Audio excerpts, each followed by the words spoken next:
Hey everybody. Today we're going to do a walkthrough of how to make we call it our summer wallet, but it's basically just a minimalist wallet.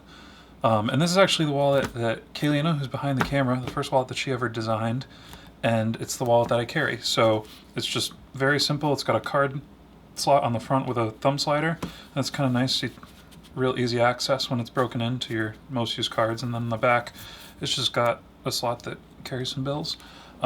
I know that this isn't the most minimalist design. You know, you can always just fold a piece of leather in half and make a single sleeve. But I think I like these because it provides you a little bit of separation, because I don't use cash a lot. So you always have your cards, and then if you do need cash, you can always stick some in there to have it as a backup. The pattern is available on Weaver's website for free. First link in the description. It comes with a little rundown of how to put it together, and I printed it two-sided because we don't need this, but I wanted to show it to you. So the pattern is the second page. Then a lot of people ask us what we print our patterns on, and I just restocked. So I figured I'd show you. It's just Staples, which if you're in the US, you probably know what Staples is. 110-pound cardstock. I use just a cheap laser printer. It's like 20 bucks for I don't know if it's a ream, but it's 250 sheets, so you get a lot of patterns out of it. And this is just a time saver. You can print it on regular paper and then transfer it to cardboard, but these patterns last for like 3 or 4 copies of stuff. So we'll print out patterns on heavy cardstock, and then if we are going to use it a lot, like if we're going to make 10 or 20 of them, we'll use, this is called pattern plastic. Weaver sells it, and you just cut these out and transfer them to this, and these last forever if you're just using a scratch awl to trace them out. But we're also going to use this as a liner material. So we'll get into making the wallet, and I'll show you a couple little nuanced things that'll help you make a really high quality piece, even though it's a minimalist design. So we're going to refer back to the one that has been made, and I've been using this for over a year. If you look at the design, you basically have, it's called Pocket A, but it's really, we're going to do a double layer as sort of the core of the wallet, and then you just mount one pocket to one side and one pocket to the other. But because it's sort of a all-inclusive, just single chunk of leather, we want this pocket, the center, which is, if I take all the cards out, this piece, and then under here as well, we want that to have a little bit of, we want it to be sturdy. And instead of using a thicker piece of leather in the middle and skiving down the edges, what we're going to do is we're going to do something a little bit different. You can call it like a reverse skive, I guess, or instead of taking away material on the edges with a skiving knife, we're going to add a core layer so that it's nice and stiff without having to skive at all. Now to do that, I'm going to start with a fairly thin, this is like a tumbled leather, it's maybe 2 ounces, and we're going to trace out, we need 2 pocket A's and then 1 pocket B and 1 pocket C.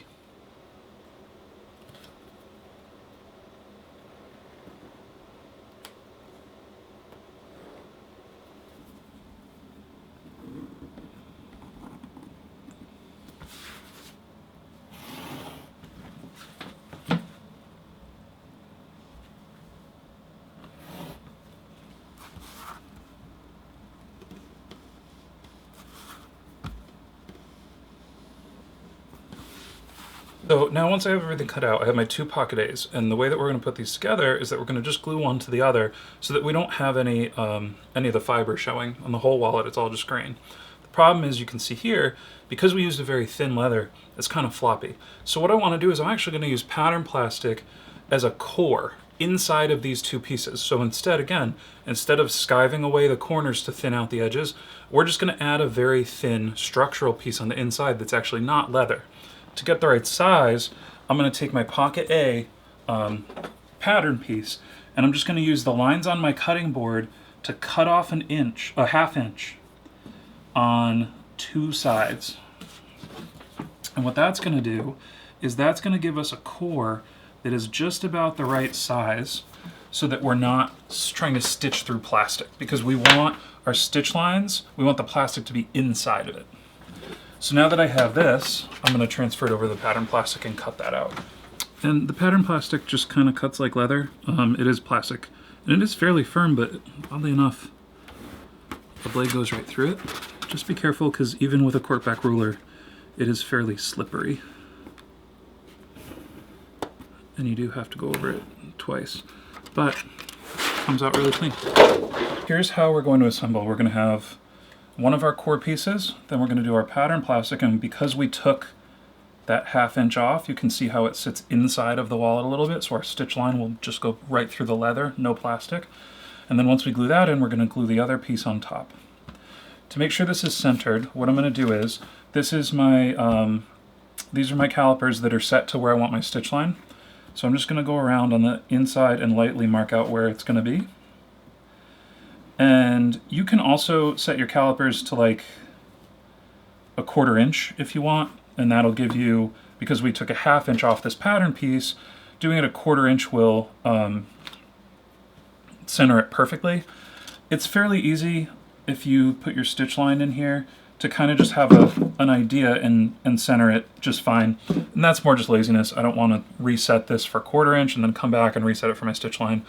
You can kind of, it's only about 1/8 of an inch anyway, so you can easily center it. So now we're just going to glue everything together.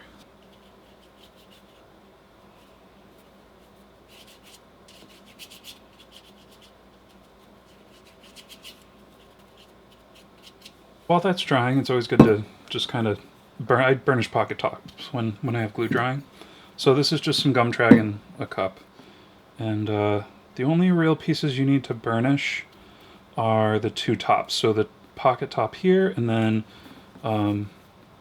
we usually install this with the bigger part of the thumb slot up. So this would be your pocket top, but if you wanted to install it like that, that's cool too. And then if you want to do a monogram or whatever, this makes a nice little spot to do a little monogram. So do all your stamping and your burnishing while your glue's drying, and be a little more, or that's kind of an efficient way to do everything. So I have 1/2 of my pattern plastic glued. I don't really know if you can see it, but again, with contact cement, you want it to just barely be sticky to the touch. If it's humid out, it'll be a little more sticky. It'll never dry completely, but you don't really want to be able to touch it and it sticks to your finger. And then all I'm going to do is center it kind of between the lines that we laid down as best we can. Press it down, and you can kind of see when it gets a good connection in a lot of places, but you don't have to go crazy with this because it is going to be sandwiched in between 2 layers with a ton of glue. You just want to make sure there's no air bubbles. If you have a roller, you can use like a roller, one of those metal rollers. We don't have one, but those are great too. You can also use like tool handles and just kind of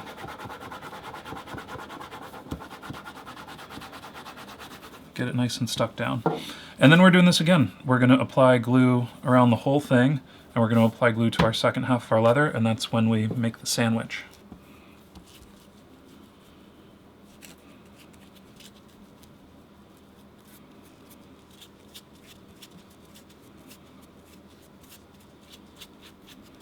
And so now what we're going to do once everything's dry is we're just going to take our 2 pocket A's and we're going to just line them up and sandwich that pattern plastic in between them.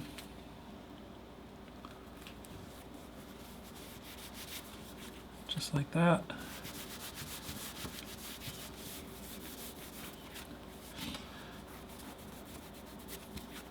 And you can kind of see now if I use the pull and folder, you can kind of see how it's almost like a reverse skive. Because you get fairly the same look, but if you're not great with skiving yet, you're still practicing, or you haven't learned yet, you can still get the same effect. So now I'm just going to trim this a little bit because it's not perfect. But this is a little bit oversized, so you do have a little bit of trim allowance if you want it. And then what we're going to do is we have to glue the next order of operations thing. We have to glue this in first and stitch the top. And then we're going to glue this pocket to the back, and then we stitch the other 3 sides.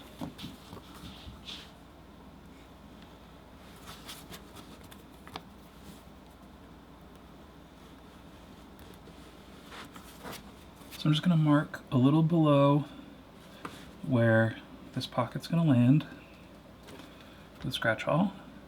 and that's going to give me where to glue. And then we're just going to glue the horseshoe there, and we're going to glue around the sides and the bottom of this.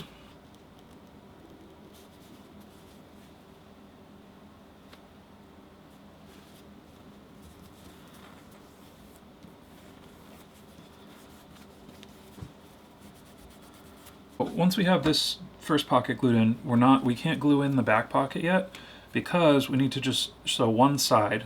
Because after we glue this pocket in, then we can sew around there, but we want to be able to, we need to sew this seam up, but we want this pocket to be open.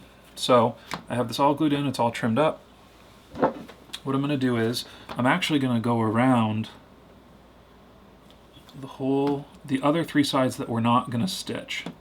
And the reason I'm going to do this is because it's going to give me, right, I'm not going to sew all the way. You can if you want. I'm just not going to because I like the way it looks.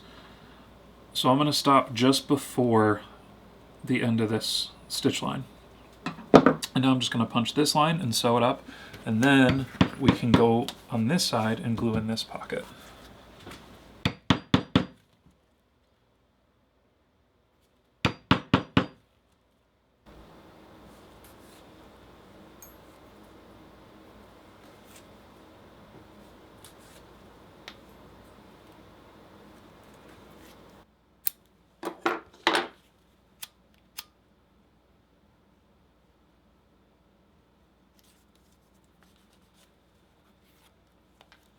And so once we've got this top section sewn up, what we're going to do is we're going to finish this edge, because once this goes on, this is already burnished, this pocket, so I want to round these edges over with an edge beveler so the card's going in and out nicely. It feels nice, but we don't want to do that after everything's put together, because you have the stitching covered by the pocket and all that kind of stuff.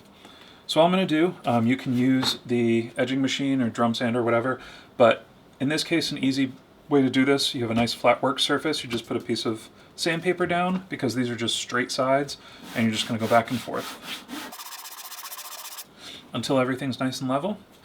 And then we're going to go in with a size 0 edger from Weaver, and I'm just going to take off just the sharp little corners here before we burnish this, like that.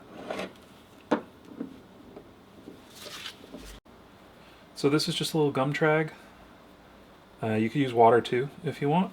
And then, depending on the leather or your preference, you can use a wood slicker. The other thing you can actually do is just use a tool handle on the fly here.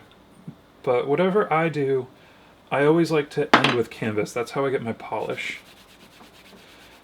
And all you're going to do is kind of burnish back and forth. Not a ton of pressure. You can if you want. Your edges will just end up a little bit darker. But what I do is I go pretty light, and you just wait until you feel it. It grabs at first, and then it'll stop grabbing, and it'll shine up, and that's when you know you're getting a good seal. And what you're doing is the friction from the canvas is bringing the oils inside the hide to the surface, and you're sealing off this edge.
And here is our finished piece.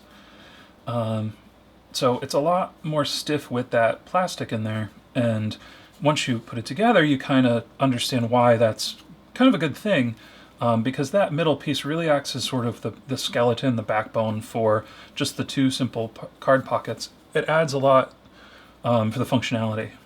And so we'll load it up here. And so you have your cards go in this spot, and they slide nice. Once you get broken in, you can see how this kind of molds to however many cards you have in there. And then we have, I think I just have one bill in here, but this fits nice in the back. And this is good, you know, I mean, a lot of people don't really carry cash anymore. I don't really use cash much. I just like to have 20 or 50 bucks on me, but it's not in. When you have one of just the single card sleeves, you don't have to worry about if you have cash folded in there. It's hard to get cards out and stuff sometimes if you want to carry cash.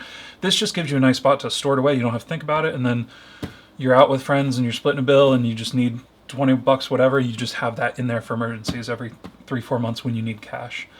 And so we're going to do something a little bit different. We're going to actually give this wallet away. So what we're going to do is go down to the comments and leave us a comment, give us a project to make or a topic you'd like us to cover in the future. We're planning out sort of our fall schedule for filming. We want your input. We want to start making some videos that you guys specifically want to see us make. So leave a comment, and then in the beginning of next week's video, we'll announce who we're going to ship this guy to. And until then, thank you guys so much for watching.